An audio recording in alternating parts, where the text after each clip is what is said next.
ನಾರಾಯಣಂ ನಿಖಿಲಪೂರ್ಣಗುಣೈಕದೇಹಂ ನಿರ್ದೋಷಮಪ್ಯತಮಪ್ಯಖಿಲೈಷು ವಾಕ್ಯೈಃ ಅಸ್ಯೋದ್ಭವಾದಿತಮಶೇಷವಿಶೇಷತೋಪಿ ವಂದ್ಯಂ ಸದಾ ಪ್ರಿಯತಮಂ ಮನಸನ್ನಮಾಮಿ. ಕೃಷ್ಣಾಯ ವಾಸುದೇವಾಯ ಹರಯೇ ಪರಮಾತ್ಮನೇ ಪ್ರಣತಃ ಕ್ಲೇಶನಾಶಾಯ ಗೋವಿಂದಾಯ ನಮೋ ನಮಃ. ಅಭ್ರಮಂ ಭಂಗರಹಿತಂ ಅಜಡಂ ವಿಮಲಂ ಸದಾ ಆನಂದತೀರ್ಥಮತುಳಂ ಭಜೆ ತಾಪತ್ರಯಾಪಹಂ. ಪೃಥ್ವೀಮಂಡಲಮಧ್ಯಸ್ಥಾಃ ಪೂರ್ಣಬೋಧ್ಯಮತಾನುಗಾಃ ವೈಷ್ಣವಾಃ ವಿಷ್ಣುಹೃದಯಾಃ ತಾನ್ ನಮಸ್ಸೇ ಗುರುನ್ ಮಮ. ತಪಸ್ವಾಧ್ಯಾಯ ಶುಶ್ರೂಷಾ ಕೃಷ್ಣಪೂಜಾರತಂ ಮುನಿಂ ವಿಶ್ವೇಶಂ ನಿಷ್ಠತಂ ವಂದೇ ಪರಿವ್ರಾಟ್ ಚಕ್ರವರ್ತಿನಂ. ಹರಿ ಓಂ. 13ನೇ ಅಧ್ಯಾಯದ 11ನೇ ಶ್ಲೋಕ ಆಗಬೇಕಿದೆ. ಮಯಿ ಚಾನನ್ಯಯೋಗೇನ ಭಕ್ತಿರವ್ಯಭಿಚಾರಿಣೀ ವಿವಿಕ್ತದೇಶ ಸೇವಿತ್ವಂ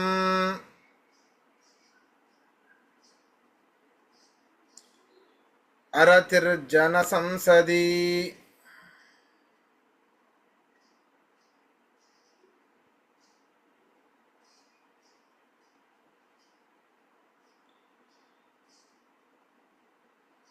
ಅಂದರೆ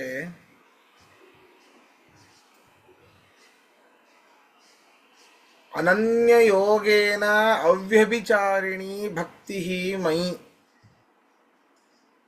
ಇನ್ನ ಇತರ ದೇವತೆಗಳ ಯೋಗವಿರಬಾರದು, ಅರ್ಥಾತ್ ಅವರಲ್ಲಿ ಭಕ್ತಿಯನ್ನ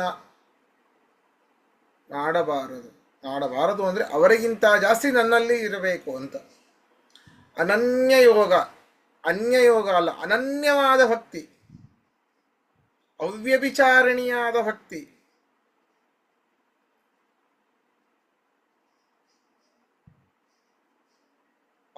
ಅಂದರೆ ಬೇರೆ ಯಾರಲ್ಲೂ ಇಲ್ಲದೇ ಇರುವಂತಹ, ಪರಮಾತ್ಮನಲ್ಲಿಯೇ ಇರುವಂತಹ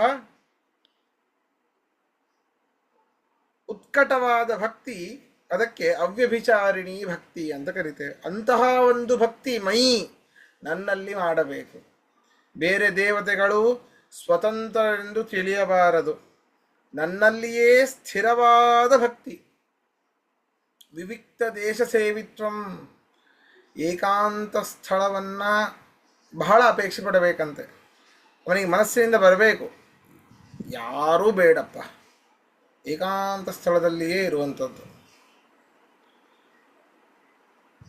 ಅದಕ್ಕೆ ಅನೇಕ ಮಹಾ ಋಷಿಗಳೆಲ್ಲರೂ, ಮಹಾ ತಪಸ್ವಿಗಳೆಲ್ಲರೂ ಕಾಡಿಗೆ ಹೋಗುವಂಥದ್ದು ಅದಕ್ಕೆ, ಏಕಾಂತ ಸ್ಥಳ.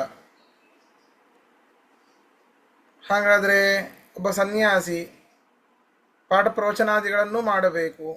ಜನರ ಸಂಸದಿಯಲ್ಲಿದ್ದುಕೊಂಡೇ, ಜನರ ಮಧ್ಯದಲ್ಲಿದ್ದುಕೊಂಡೇ ಪಾಠ ಪ್ರವಚನಾದಿಗಳನ್ನು ಮಾಡಬೇಕು. ಹೌದು, ಅದಕ್ಕೆ ಒಂದು ಇಷ್ಟು ಸಮಯ ಅಂತ ಮೀಸಲಿಡಿ.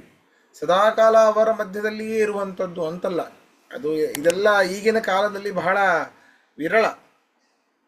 ಆದರೂ ಹೇಳ್ತಾ ಇದ್ದಾನೆ, ಏಕಾಂತ ಸ್ಥಳದಲ್ಲಿ ಇರುವಿಕೆ. ಅರತಿರು ಜನಸಂಸದಿ, ಜನರ ಸಮೂಹದ ನಡುವೆ ಇರಲು ಬಯಸದಿರುವುದು. ಅರತಿ, ಆಸೆ ಇಲ್ಲ ಅವನಿಗೆ, ರತಿ ಇಲ್ಲ. ಯಾವುದರಲ್ಲಿ? ಜನಸಂಸದಿ, ಜನರ ಸಮೂಹಗಳಲ್ಲಿ. ಇವೆಲ್ಲವೂ ಕೂಡ ಜ್ಞಾನ ಸಾಧನಗಳು ಅಂತ ಕೃಷ್ಣ ಹೇಳ್ತಾ ಇದ್ದಾನೆ. ಅರ್ಥ ಬರ್ಕೊಳ್ಳಿ.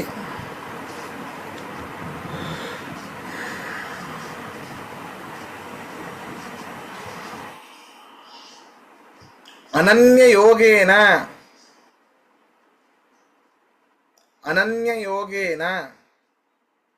ಇತರ ದೇವತೆಗಳಲ್ಲಿ ಸ್ವಾತಂತ್ರ್ಯ ಸಂಬಂಧವಿಲ್ಲದ, ಇತರ ದೇವತೆಗಳನ್ನು ಸ್ವತಂತ್ರ ಎಂದು ಬಗೆಯದೆ, ಸ್ವತಂತ್ರರೆಂದು ಬಗೆಯದೆ, ಮಯಿ ನನ್ನಲ್ಲಿಯೇ ಮಯಿ ನನ್ನಲ್ಲಿಯೇ, ಅವ್ಯಭಿಚಾರಿಣೀ ಭಕ್ತಿ, ಅವ್ಯಭಿಚಾರಿಣೀ ಭಕ್ತಿ, ಶುದ್ಧವಾದ ಸ್ಥಿರವಾದ ಭಕ್ತಿಯು,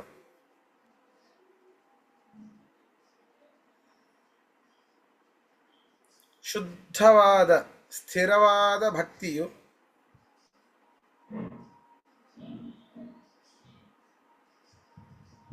ಇಂತಹ ಭಕ್ತಿಯು ಜ್ಞಾನ ಸಾಧನ ಅಂತ ಅರ್ಥ. ವಿವಿಕ್ತ ದೇಶ ಸೇವಿತ್ವಂ,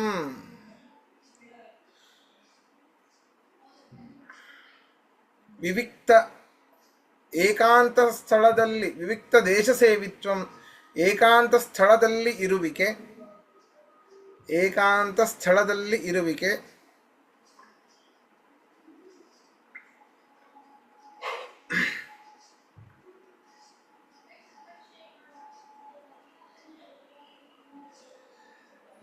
ಜನಸಂಸದಿ ಅರತಿ,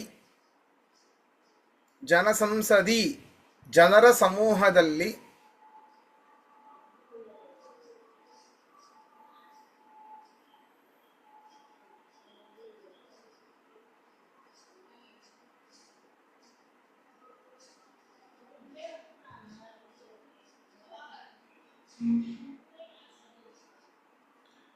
ಅರತಿ ಮನಸ್ಸಿಲ್ಲದಿರುವುದು, ಜನಸಂಸದಿ ಅರತಿ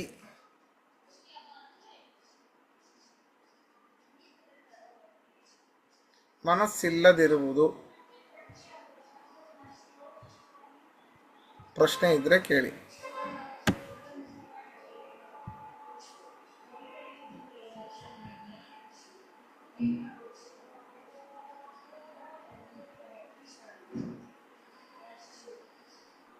ನಮಸ್ಕಾರ ಆಚಾರ್ಯ.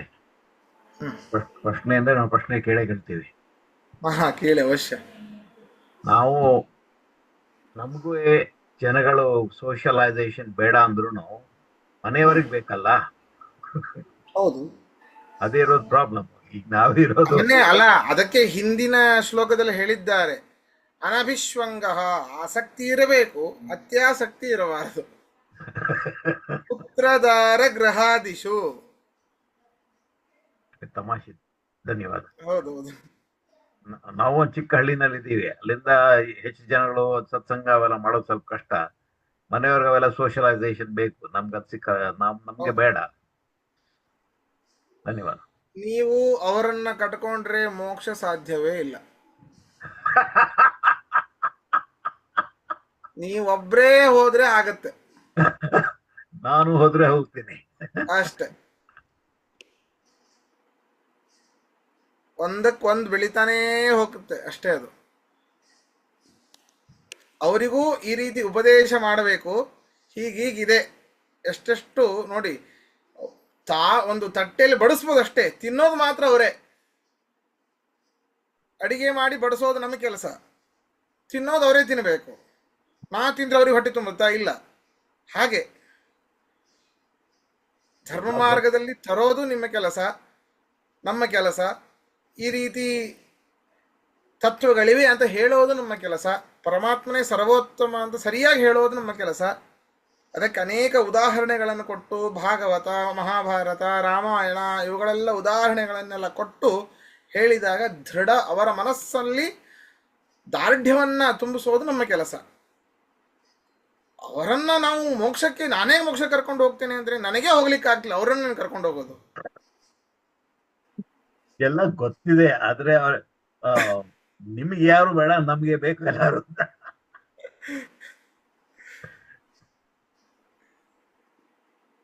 ಸರಿ, ಮುಂದೆ ಹೋಗೋಣ.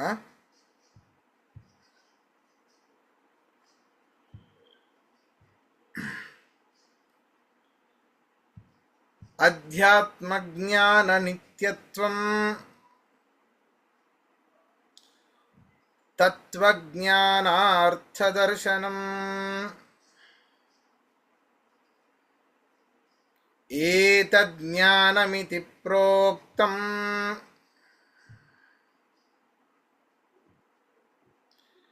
ಅಜ್ಞಾನಂ ಯದತೋನ್ಯಥಾ.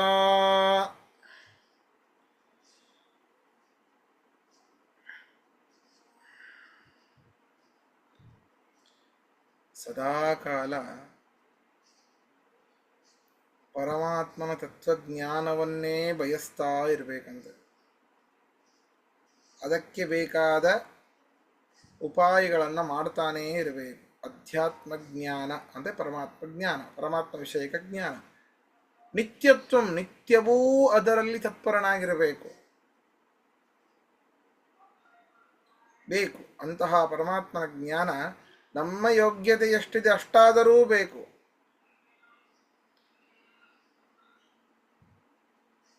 ಮತ್ತೆ ಹೇಳ್ತಾರೆ ತತ್ವಜ್ಞಾನ ಅನ್ನೋ ದರ್ಶನಂ, ಅದರಲ್ಲಿ ತತ್ಪರ ಅದು ಬೇಕು ಅನ್ನುವಂಥ ಹಂಬಲ ಸದಾಕಾಲ ಇರಬೇಕು.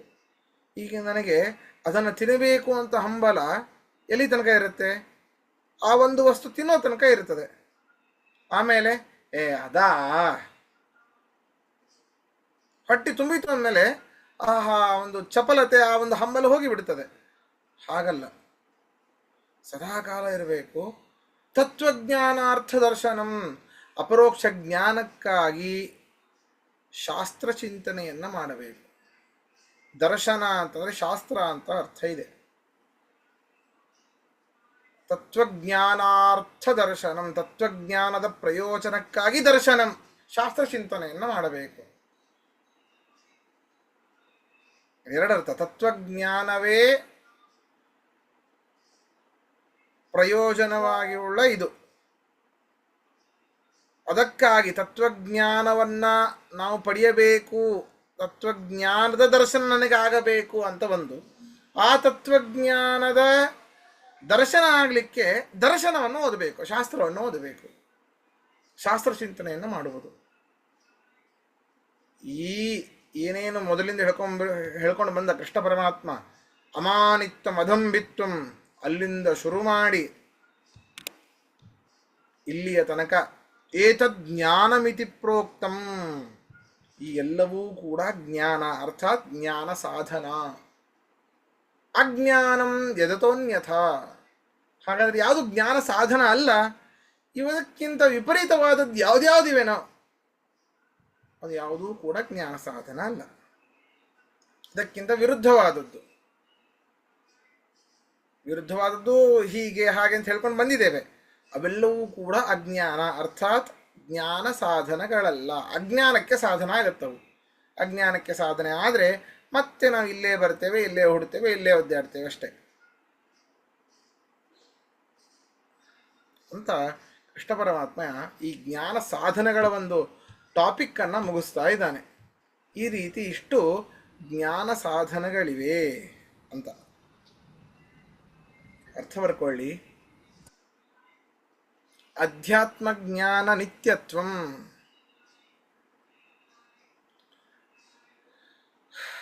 ಅಧ್ಯಾತ್ಮ ಜ್ಞಾನ ನಿತ್ಯತ್ವಂ, ಪರಮಾತ್ಮ ಕುರಿತಾಗಿ ಇರುವ ಜ್ಞಾನದಲ್ಲಿ, ಪರಮಾತ್ಮ ಕುರಿತಾಗಿ ಇರುವ ಜ್ಞಾನದಲ್ಲಿ ಅವಿರತ ಆಸಕ್ತಿ, ಪರಮಾತ್ಮ ಕುರಿತಾಗಿ ಇರುವ ಜ್ಞಾನದಲ್ಲಿ ಅವಿರತ ಆಸಕ್ತಿ.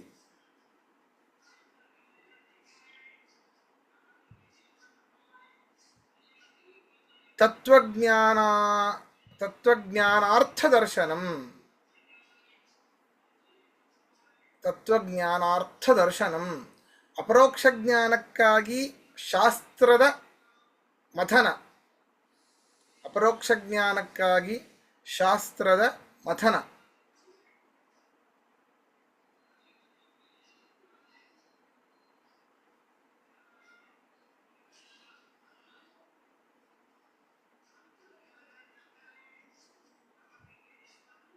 ಏತತ್, ಈ ಎಲ್ಲ ಧರ್ಮಗಳ ಸಮುದಾಯವು, ಹಿಂದೆ 4 ಶ್ಲೋಕದಲ್ಲಿ ಏನೇನು ಹೇಳ್ಕೊಂಡು ಬಂದ ಅಲ್ಲಿಂದ ಏತತ್ ಅದನ್ನು ಬರ್ಕೊಂಬಿಡಿ. ಅಮಾನಿತ್ವಂ ಮೊದಲಾದ ಶ್ಲೋಕಗಳಲ್ಲಿ ಹೇಳಿದ, ಅಮಾನಿತ್ವಂ ಮೊದಲಾದ ಶ್ಲೋಕಗಳಲ್ಲಿ ಹೇಳಿದ ಧರ್ಮಗಳ ಸಮುದಾಯವು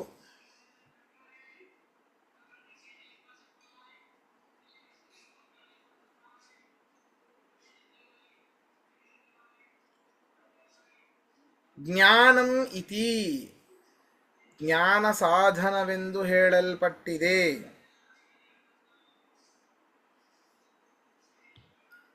ಜ್ಞಾನಂ ಇತಿ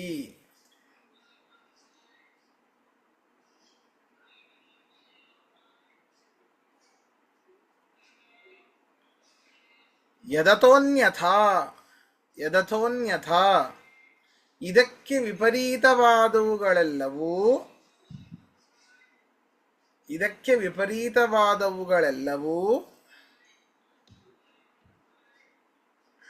ಅಜ್ಞಾನಂ ಜ್ಞಾನ ಸಾಧನಗಳಲ್ಲ. ಕ್ಷಮಿಸಿ, ಅಜ್ಞಾನಂ ಜ್ಞಾನ ಸಾಧನಗಳಲ್ಲ.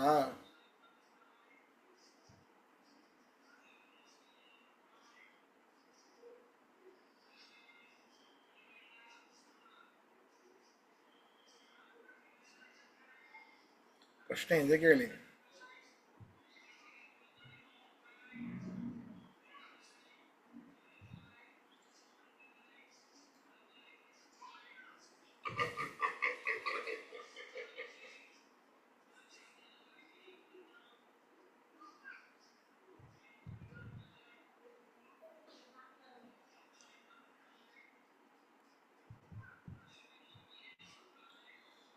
ಮುಂದೆ ಈಗ ಆ ತತ್ವಗಳ ಬಗ್ಗೆ ಹೇಳ್ತಾ ಹೋಗ್ತಾನೆ. ಜ್ಞಾನಂ ಜ್ಞೇಯಂ ಅಂತ ಅರ್ಜುನ ಕೇಳಿದ್ದ ಕೊನೆಗೆ. ಪ್ರಕೃತಿಂ ಪುರುಷಂ ಚೈವ ಅಂತ ಮೊದಲನೇ ಶ್ಲೋಕದಲ್ಲಿ ಪರಮಾತ್ಮ ಈಗ ಜ್ಞಾನದ ಕ್ಷೇತ್ರಂ ಕ್ಷೇತ್ರಜ್ಞಮೇವಚ ಅಲ್ಲಿ ಕೇಳ್ತಾ ಬಂದು ಜ್ಞಾನಂ ಜ್ಞೇಯಂ ಅಂತ ಹೇಳಿದ್ದ. ಅಲ್ಲಿ ಈ ಜ್ಞೇಯದ ಬಗ್ಗೆ ತಿಳಿದುಕೊಳ್ಳಬೇಕಾದ ವಿಷಯ ಯಾವುದು? ಜ್ಞೇಯ ಅಂತಂದರೆ ಜ್ಞಾನ ವಿಷಯ. ಹಿಂದೆ ಹೇಳಿದ್ದೆಲ್ಲವೂ ಕೂಡ ಜ್ಞಾನ ಸಾಧನಗಳು. ಜ್ಞೇಯ ಯಾವುದು? ಅದರ ಬಗ್ಗೆ ಹೇಳ್ತಾ ಇದ್ದಾನೆ. ಜ್ಞೇಯಂ ಯತ್ತತ್ ಪ್ರವಕ್ಷ್ಯಾಮಿ ಯಜ್ಞಾತ್ವಾಮೃತಮಶ್ನುತೆ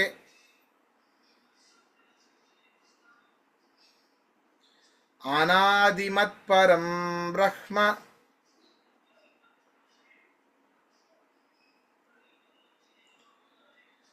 ನ ಸತ್ತನ್ನಾಸದುಚ್ಯತೆ.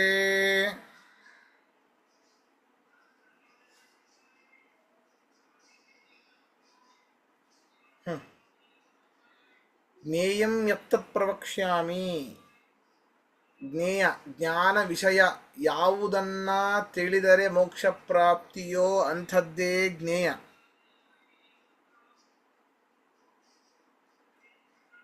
ಅದನ್ನ ಯಜ್ಞಾತ್ವ ಅಮೃತಮಶ್ನುತೆ, ಯಾವುದನ್ನ ತಿಳಿದ್ರಿಂದ ಅಮೃತ.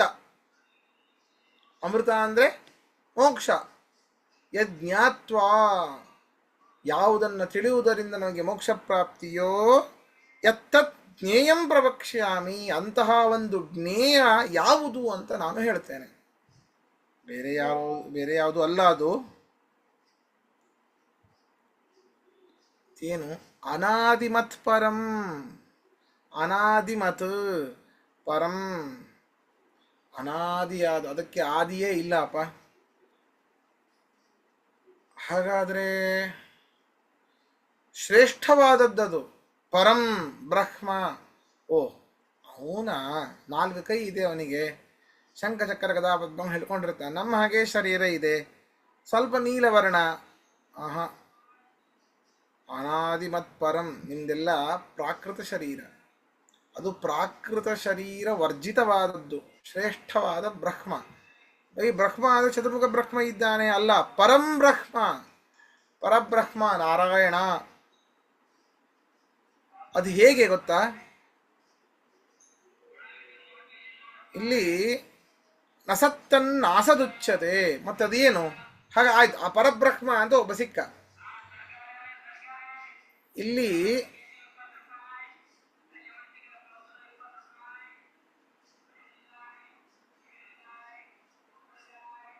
ಇಡೀ ಜಗತ್ತಿನಲ್ಲಿ 2, ಒಂದು ಸತ್ ಅಂತ ಇದೆ, ಇನ್ನೊಂದು ಅಸತ್ ಅಂತ ಇದೆ.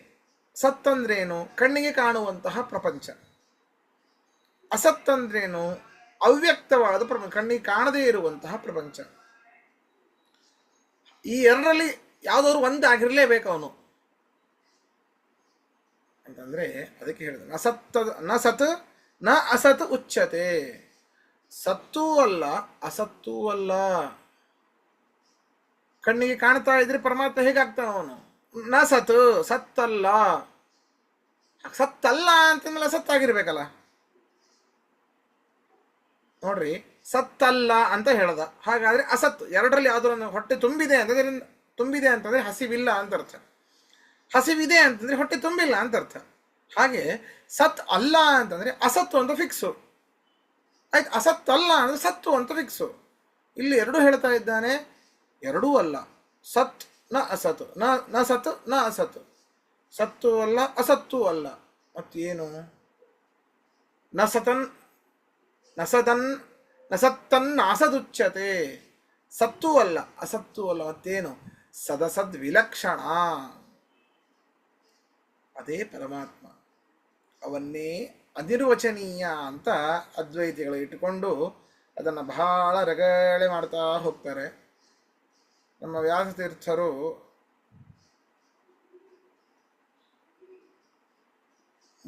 ವ್ಯಾಸತೀರ್ಥರ ಮೂರು ಶ್ರೇಷ್ಠವಾದ ಗ್ರಂಥಗಳು ಯಾವುದು? ಚಂದ್ರಿಕಾ, ತರ್ಕತಾಂಡವ,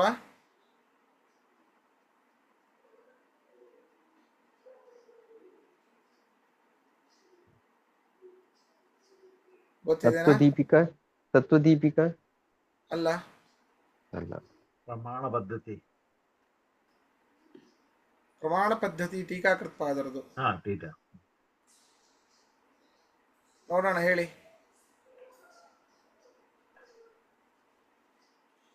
ಪ್ರಮೇಯ ಏನು ತತ್ವೋದ್ಯೋತ. ಬರ್ತಿದ್ದಾರೆ? ಪ್ರಮೇಯ ಎಂತದು?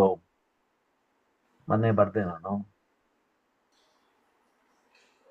ನೀವೇ ಹೇಳಿ.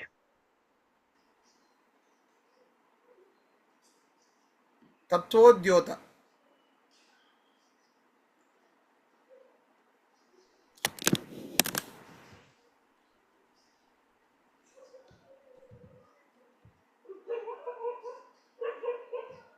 ಇದರಲ್ಲಿ ಹೇಳ್ತಾರೆ ಪರಮಾತ್ಮ ಅನಿರ್ವಚನೀಯ. ಹೌದು, ನೀವು ಹೇಳಿದ್ದನ್ನೇ ಒಪ್ಕೊಳ್ಳೋಣಪ್ಪ. ಅದ್ವೈತಗಳೇನು ಬಾಯಿ ಪಡ್ಕೊಳ್ತೀರಿ ಅನಿರ್ವಚನೀಯ ಅಂತ? ಹೌದು, ಅದನ್ನೇ ಒಪ್ಕೊಳ್ಳೋಣ. ಯಾಕೆ ಅನಿರ್ವಚನೀಯ ಗೊತ್ತಾ? ಅವನು ಅದ್ಭುತತ್ವಾತ್ ಅನಿರ್ವಾಚ್ಯಂ. ಪರಮ ಪರಮ ಅದ್ಭುತ. ನಾವು ಹೇಳ್ತೇವೆ 8 ವಂಡರ್ಸ್, ಅದ್ಭುತಗಳು, 8 ಅದ್ಭುತಗಳಿವೆ ಜಗತ್ತಿನಲ್ಲಿ ಅಂತ. ನಡ್ಕೊಂಡು ಆ ತಾಜ್ ಮಹಲನ್ನು ಸೇರಿಸ, ಅದೇನು ಅದ್ಭುತ? ಅದ್ಭುತಗಳಲ್ಲಿ ಅದ್ಭುತ ಪರಮಾತ್ಮ. ಅದ್ಭುತತ್ವಾತ್ ಅವನು ಅನಿರ್ವಾಚ್ಯ. ಪರಮಾತ್ಮ ಅದ್ಭುತನಾಗಿದ್ದಾನೆ, ಅದರಿಂದಾಗಿ ಅವನು ಅನಿರ್ವಾಚ್ಯ ಅಂತ ಅದರಲ್ಲಿ ಹೇಳ್ತಾರೆ. ಅದಕ್ಕೆ ಸದಸದ್ ವಿಲಕ್ಷಣ ಅಂತಂದ್ರೆ ಅನಿರ್ವಚನೀಯ ಅಂತ ಅವ್ರು ಹೇಳ್ತಾರೆ. ಹೌದು, ಅನಿರ್ವಚನೀಯ, ಸದಸದ್ ವಿಲಕ್ಷಣ. ಯಾಕೆ? ಅದ್ಭುತತ್ವ. ಅವನು ಪರಮ ಪರಮ ಅದ್ಭುತ ಅವನು. ಆದ್ದರಿಂದ ಅವನು ಅನಿರ್ವಾಚ್ಯನಾಗಿದ್ದಾನೆ. ಯಾವ ಒಂದು ಶ್ರುತಿಗಳಿಂದ ಅಂದರೆ ಯಾವ ಒಂದು ಮಾತುಗಳಿಂದಲೂ ಅವನನ್ನು ತಿಳ್ಕೊಳ್ಳಿಕ್ಕೆ ಸಾಧ್ಯ ಇಲ್ಲ. ಅನುಮಾನದಿಂದ ಸಾಧ್ಯ ಇಲ್ಲ, ಪ್ರತ್ಯಕ್ಷದಿಂದ ಸಾಧ್ಯ ಇಲ್ಲ. ಹೇಗೆ ಪಡಿಬೇಕು? ಭಕ್ತಿಯಿಂದ ಪಡಿಬೇಕು. ಆದರೆ ಮಾತು ಅಂತಂದರೆ ನಮ್ಮ ಪೌರುಷೇಯ ವಚನದಿಂದ ಅವನನ್ನು, ಪುರುಷ ವಚನದಿಂದ ಅವನನ್ನು ತಿಳಿಲಿಕ್ಕೆ ಸಾಧ್ಯ ಇಲ್ಲ. ಅಪೌರುಷೇಯವಾದ ವೇದಗಳ ರಾಶಿಯಿಂದಾಗಿ ಪರಮಾತ್ಮನನ್ನು ತಿಳಿಯಬಹುದು.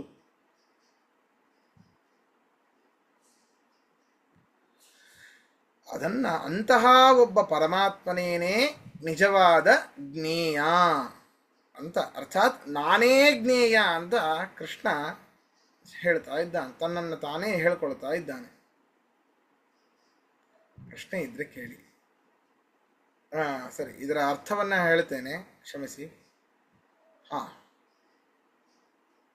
ಯಜ್ಞಾತ್ವ, ಯಾವುದನ್ನು ತಿಳಿದರೆ. ಯಜ್ಞಾತ್ವ, ಯಾವುದನ್ನು ತಿಳಿದರೆ. ಅಮೃತಮಶ್ನುತೆ, ಮೋಕ್ಷ ಪ್ರಾಪ್ತಿಯೇ ಆಗುವುದೋ?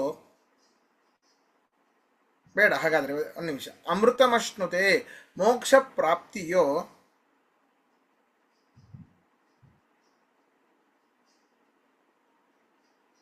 ಮೋಕ್ಷ ಪ್ರಾಪ್ತಿಯೋ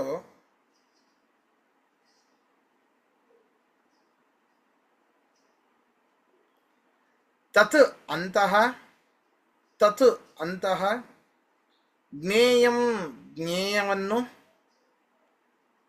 ಜ್ಞೇಯಂ ಜ್ಞೇಯ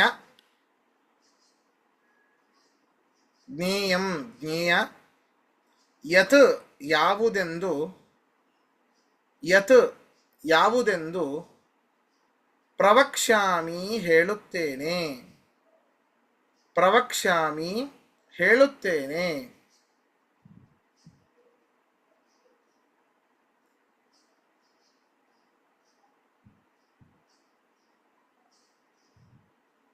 ಅನಾದಿ ಮತ್ ಅನಾದಿ ಮತ್ ಪ್ರಾಕೃತೇಂದ್ರಿಯ ಪ್ರಾಕೃತ ದೇಹ ವರ್ಜಿತವಾದದ್ದು ಪ್ರಾಕೃತ ದೇಹ ವರ್ಜಿತವಾದದ್ದು ಪರಂಬ್ರಹ್ಮ ಪರಂಬ್ರಹ್ಮ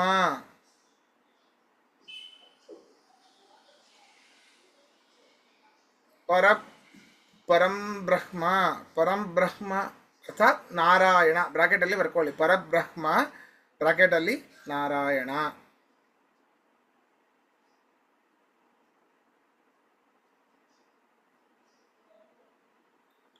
ತತ್ ಅದು ತತ್ ಅದು ನ ಸತ್ ವ್ಯಕ್ತ ಪ್ರಪಂಚ ಅಲ್ಲ ನ ಸತ್ ವ್ಯಕ್ತ ಪ್ರಪಂಚ ಅಲ್ಲ ನ ಅಸತ್ ಅವ್ಯಕ್ತ ಪ್ರಪಂಚವೂ ಅಲ್ಲ ಅವ್ಯಕ್ತ ಪ್ರಪಂಚವೂ ಅಲ್ಲ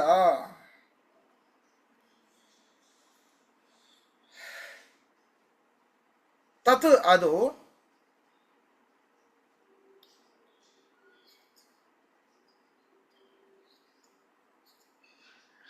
ಸತ್ತನ್ನಾಸದು ಉಚ್ಯತೆ ಸತ್ತನ್ನಾಸತ್ ನ ಸತ್ತನ್ನಾಸತ್ ಉಚ್ಯತೆ ಅಂತ ಬರ್ಕೊಂಡ್ಬಿಡಿ ಲಾಸ್ಟಿಗೆ ಏನಿದೆ ನ ಸತ್ತನ್ನಾಸದುಚ್ಯತೆ ಸದಸದ್ ವಿಲಕ್ಷಣವೆಂದು ಹೇಳಲ್ಪಟ್ಟಿದೆ ಸದಸದ್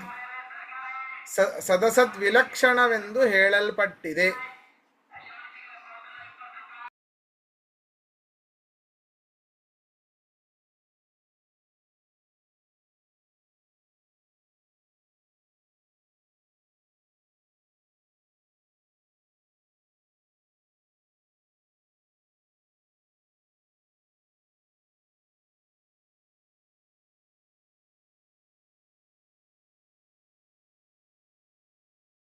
ಸದಸದ್ ವಿಲಕ್ಷಣನೆಂದು ಹೇಳಲ್ಪಟ್ಟಿದೆ. ಪ್ರಶ್ನೆ ಇದ್ರೆ ಕೇಳಿ. ಇದೇ ಸದಸದ್ ವಿಲಕ್ಷಣದ ಮೇಲೆನೆ ಪ್ರಶ್ನೆ. ನೀವು ಹೇಳಿದ್ರಿ ಅಲ್ಲಿ ನಾವು ಅದ್ವೈತಿಗಳು ಅದೇ ಅಂತಾರೆ, ನಾವು ಅವ್ರ ಜೊತೆಗೆ ಒಪ್ಕೊಳ್ಳೋಣ ಅಂತ ಅನುಸಂಧಾನ ಇಟ್ಕೊಳ್ಳೋಣ. ಬಟ್ ಅನುಸಂಧಾನದಲ್ಲಿ ನಮ್ದು ಭೇದ ಇದೆ. ಅವರು ಅಲ್ಲಿಗೆ ನಿಂತ್ಕೊಂಡ್ಬಿಡ್ತಾರೆ, ನಾವು ಅದು ಭಗವಂತ ಅದ್ಭುತ, ಎರಡಕ್ಕೂ ಸೇರಿಲ್ದೇರು ಅದಕ್ಕೂ ಮೀರಿದಾನೆ ಅಂತ ನಾವು ಅನ್ಕೋತೀವಿ. ಸೊ ಆಸ್ ಅ ರಿಸಲ್ಟ್ ನಾವು ಅಲ್ಲೇ ಸ್ಟಾಪ್ ಆಗಲ್ಲ, ಅದ್ರಲ್ಲಿ ನಮ್ದು ಭೇದ ಇದೆ. ಸರಿನಾ ಅದು ಅರ್ಥ? ಹೌದು ಹೌದು.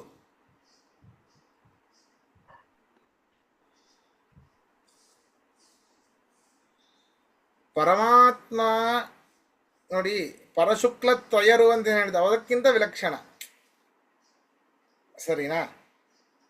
ಮೊಟ್ಟ ಮೊದಲಿಗೆ ಪರಮಾತ್ಮ, ಆಮೇಲೆ ಲಕ್ಷ್ಮೀದೇವಿ, ಆಮೇಲೆ ಚತುರ್ಮುಖ ಬ್ರಹ್ಮದೇವರು, ವಾಯುದೇವರು, ಈ ಪರಶುಕ್ಲತ್ರಯರು. ಇವರಲ್ಲಿಯೂ ಇವರೊಬ್ಬರಿಗಿಂತ ಉತ್ತಮನಾದವನು ಪರಮಾತ್ಮ, ಅದು ಗೊತ್ತಿರೋದೇ ವಿಷಯ. ಆದರೆ ಸತ್ತು ಅಲ್ಲ, ಅಸತ್ತೂ ಅಲ್ಲ. ಈ ಚತುರ್ಮುಖ ಬ್ರಹ್ಮದೇವರು, ವಾಯುದೇವರು ಅವ್ಯಕ್ತ ಪ್ರಪಂಚದಲ್ಲಿ ಬರ್ತಾರೆ. ಅವರು ಸತ್ ಶಬ್ದಕ್ಕೆ ಅಸತ್ ಶಬ್ದಕ್ಕೆ ಬೇರೆ ಹೇಳ್ತಾರೆ. ಸತ್ತು ಅಂದರೆ ಸತ್ಯ, ಅಸತ್ತು ಅಂದರೆ ಸುಳ್ಳು, ಹೀಗೆ ಅದು ಬೇರೆ ಬೇರೆ ಹೇಳ್ತಾರೆ. ಸರಿನಾ? ಕಣ್ಣಿಗೆ ಕಾಣದೇ ಇರುವಂಥದ್ದೆಲ್ಲ ಅವ್ಯಕ್ತ ಪ್ರಪಂಚ. ಹಾಗಾದ್ರೆ ಕಣ್ಣಿಗೆ ಕಾಣದೇ ಇರೋರೆಲ್ಲರೂ ಕೂಡ ಅನೇಕ ದೇವಾನುದೇವತೆಗಳೆಲ್ಲ ಇದ್ದಾರೆ. ಹಾಗಾದ್ರೆ ಅವರಿಗೆ ಸಮಾನನಾ? ಅಲ್ಲ, ಅದಾದ್ರಿಂದ ಹಾಗಾದ್ರೆ ಕಣ್ಣಿಗೆ ಕಾಣೋದು ಅಂತಂದ್ರೆ ನಾವು ಕಣ್ಣಿಗೆ ಕಾಣುತ್ತೇವೆ, ನಮ್ಮ ಸಮಾನನಾಗಬಹುದು. ಹಾಗಾದ್ರೆ ಸತ್ ಅಂತ ಹೇಳಿಕ್ ಬರೋದಿಲ್ಲ. ಅಸತು ಉಳಿದೆಲ್ಲ ದೇವತೆಗಳು ಕಣ್ಣಿಗೆ ಕಾಣೋದಿಲ್ಲ, ಹಾಗಾದ್ರೆ ಅವರಿಗೆ ಸಮಾನನ. ಆದ್ರಿಂದಾಗಿ ಸತ್ತು ಅಲ್ಲ ಅಸತ್ತು ಅಲ್ಲ, ಸದಸತ್ ವಿಲಕ್ಷಣ ಅಂತ.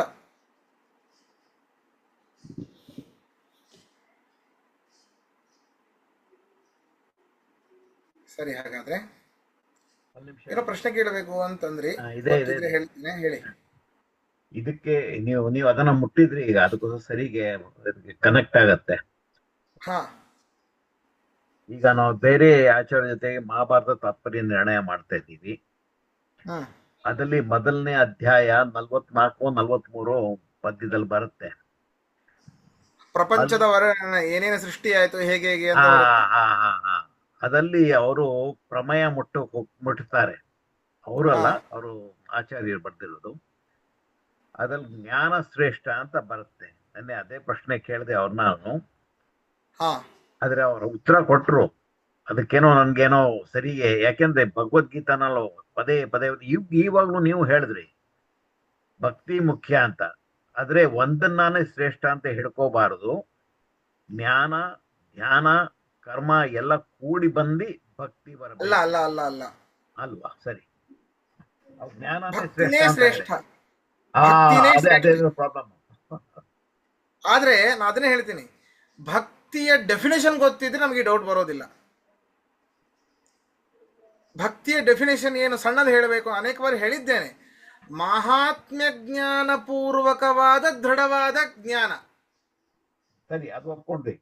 ಮಹಾತ್ಮ್ಯ ಜ್ಞಾನ ಪೂರ್ವಕವಾದ ದೃಢವಾದ ಸ್ನೇಹವೇ ಭಕ್ತಿ. ಆ ಭಕ್ತಿಯಲ್ಲಿಯೇನೆ ಜ್ಞಾನ ಸೇರಿಕೊಂಡಿದೆ. ಸರಿನಾ? ಸುಮ್ಮನೆ ಅದನ್ನ ಅನೇಕ ಬಾರಿ ಹೇಳಿದ್ದೇನೆ. ಎಲ್ಲರೂ ಏನೋ ನಮಸ್ಕಾರ ಮಾಡ್ತಾರೆ, ಉದ್ದು ಮಾಡ್ತಾರೆ, ಈ ಕೈ ಎತ್ತಿ ಮಾಡ್ತಾರೆ, ಗಲ್ಲ ಬಡ್ಕೋತಾರೆ, ಹಣಿ ಹಣಿ ಬಡ್ಕೋತಾರೆ, ಎಲ್ಲರೂ ಮಾಡ್ತಾರೆ ಅಂತ ಮಾಡೋದು ಅದು ಭಕ್ತಿ ಅಲ್ಲ. ಸರಿನಾ? ಆ ನಾನು ಮಾಡುವಂತಹ ವ್ಯಕ್ತಿ ಅವನ ಒಂದು ಯೋಗ್ಯತೆ ಏನು, ಅವನು ಎಷ್ಟು ಉತ್ತಮನಾಗಿದ್ದಾನೆ, ಅದರಿಂದ ನಾನು ಮಾಡುವುದರಿಂದ ನನಗೆ ಏನು ಪ್ರಯೋಜನ. ಯಾರೂ ಕೂಡ ಸುಮ್ಮನೆ ನಮಸ್ಕಾರ ಮಾಡ್ಲಿಕ್ಕೆ ಸಾಧ್ಯವೇ ಇಲ್ಲ. ನಾವೆಲ್ಲ ತೃಣಕ್ಕೆ ನಾವು ಒಂದು ಅಪೇಕ್ಷೆ ಇಟ್ಟುಕೊಂಡೇನೆ ನಾವು ಪರಮಾತ್ಮನಿಗೆ ಸ್ತೋತ್ರವನ್ನು ಹೇಳೋದು, ಪೂಜೆ ಮಾಡೋದು ಎಲ್ಲವನ್ನೂ ಮಾಡ್ತೇವೆ. ಯಾರಾದರೂ ಎದೆ ಮುಟ್ಟುಕೊಂಡು ಹೇಳ್ಬೇಡಿ ನನಗೆ ಯಾವುದೂ ಆಸೆ ಇಲ್ಲ ಆಚಾರ್ಯ, ನಾನು ಹಂಗೇ ಪೂಜೆ ಮಾಡ್ತೀನಿ, ಹಂಗೇ ಸೇವೆ ಮಾಡ್ತೀನಿ ಅಂತ. ಒಳಗೊಂದು ಇದ್ದೇ ಇರ್ತದೆ, ಹೌದಾ? ಆದ್ದರಿಂದ ಭಕ್ತಿ ಅಂತಂದ್ರೆ ಆ ಮಹಾತ್ಮ ಜ್ಞಾನ ಪೂರ್ವಕವಾಗಿರಬೇಕು. ಪರಮಾತ್ಮನ ಎಂಥವನು ಅನ್ನುವಂತಹ ಜ್ಞಾನ ಬಹಳ ಮುಖ್ಯ. ಆದರೆ ಎಷ್ಟೇ ಅಂತರಾಯ ಅರ್ಥಾತ್ ಕಷ್ಟಗಳು ಬಂದರೂ ಅಪ್ಪಳಿಸಿದರೂ ದೃಢವಾದ ಸ್ನೇಹ ಇರಬೇಕು. ಅವನು ನನ್ನವನು, ನನಗೆ ಕೈ ಬಿಡೋದಿಲ್ಲ, ದೃಢವಾದ ಸ್ನೇಹವೇನೇ ಭಕ್ತಿ. ಹಾಗಾದ್ರೆ ಬರೀ ಜ್ಞಾನ ಇದ್ರೆ ಸಾಲೋದಿಲ್ಲ, ದೃಢವಾದ ಸ್ನೇಹ ಬೇಕು. ಎಲ್ಲ ಶಾಸ್ತ್ರವನ್ನು ಓದಿದ್ದಾನೆ, ಪರಮಾತ್ಮ ನಂಬಿಕೆ ಇಲ್ಲ, ಏನು ಬಂತು? ಉಪಯೋಗ ಇಲ್ಲ. ಮಹಾಜ್ಞಾನಿ, ಉಪಯೋಗ ಇಲ್ಲ. ಬೇಕಾದಷ್ಟು ಸ್ನೇಹ ಇದೆ, ಆದರೆ ಅಲ್ಪಜ್ಞಾನಿ, ಅದನ್ನು ಉಪಯೋಗ ಇಲ್ಲ. ಸ್ನೇಹ, ಬರೀ ಸ್ನೇಹ ಇದೆ,